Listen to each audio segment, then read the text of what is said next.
Ingiliisan takkuma dhufee fiisa. Dabalateera. Ishii mee waa'ee ishee dubartoonni irratti waa raawwatu jettu sana ni waa kaasa. Dubartoonni warri ammaan kan namaatti fakkaatan waa'een dubartootaa kun cimaa deemaa jira beektaa akka naannoo Oromiyaatti.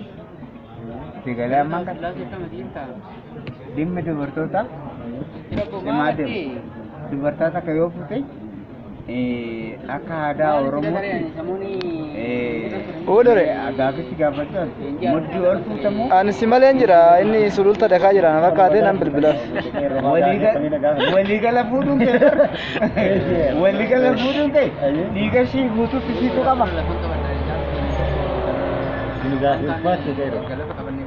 Maaltu fakkaata? Intala takka hoggaa fuutu wajjin hirriba bichaadha kanatti wajji qabdu. Intalti kan lammii keeti. Si galee ammaan kan mudhii ol fuuta malee mudhii gadi fuutu jechuudha. Aadaan Oromoodha. Maaliif kan itti fayyadamtu asii gadi malee asiin ol isheetti fayyadama. Firiiteetti kan si qabdu. Firiitee isaa walitti si qabdu. Enna kanaan olitti kanaa gaditti fedhii kan itti raawwattu kanaa gaditti. Asiin olitti takka bakka maaxanii jennu kana wayin asitti maaxanii jechuun nuti jedhan karaa kanatti firii kan uumtu ishiidha malee nuti fedhummaa keenyaanii itti fayyadamna malee ishiidha kan firii keenya nu qabdee waggaa 9 ba'atti nu deessu ishuma bitu. Kanaafuu lammiin maaltu jetti ishii sirra ishiitu nutti aanaa intala keenyaatu jetti. Galatoon jechaatii irratti yaa mee ishee Oromoo biyya ammaa kanatti ofii rakkoodha waan irraa jira jettu san irratti waan jedhan yaa ta'u. Inna Oromoo irratti rakkina geessaa jira jechuun barri amma yeroo gabaabduu keessatti illee tufaa dabarka walitti buusu. Kan inni ajaa'ibee barre. Tufaa daba. Garuu hin duune tane abbootii ta'an malee wareegamna.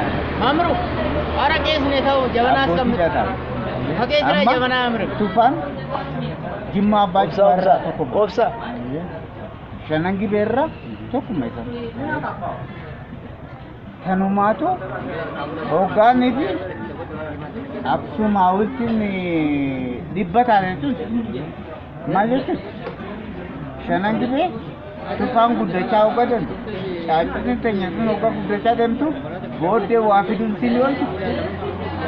Bakka tu wareegamtetti bakka siidaa kana bakka buutuun caaccuun maal ani jedhetan. Dhaloota nu duuba jiru. Dhaloota nu duuba jiru kan kanuma bisa. Galatoon jechaatii ammallee mee waa si gaafa dhaqee irratti mee yeroo ammaa kana haatee Oromiyaa keessatti ta'aatiin jiru kan qoobaa qabdaati mee gara kamitti deemaa jirtu jettee yaadamee akkamiin fala qabu. Ani akka kiyyatti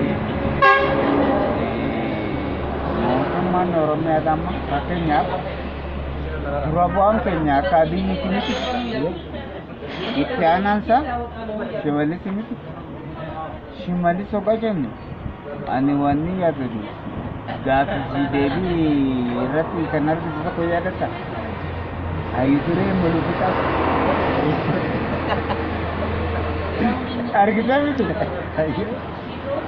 seerri ammaan kana jiru karoora mallaseenaawii kaawwe malee 52 kan keessa kaawwata 52 irra kan jiru malee seera harawa kan biyyi uumamee natti kan ammaan kana menatti kan maaliif wobitti hayoo siqan sigalu inni kaawoo isaa abiyyi kan kaayoo inni kaawwate kaayoo namaatiin deema malee kaayoo isaa menatti kan ammaan waggaa 52 seera qopheesseeti biraa wareeganii mallaseenaa sanumaan gammaan kanatti Garagaytuun galbitu jechaa taphatu. Nuti taadhaa maammituun teenya waan hamtuudha yaa jalatti. Ayyee.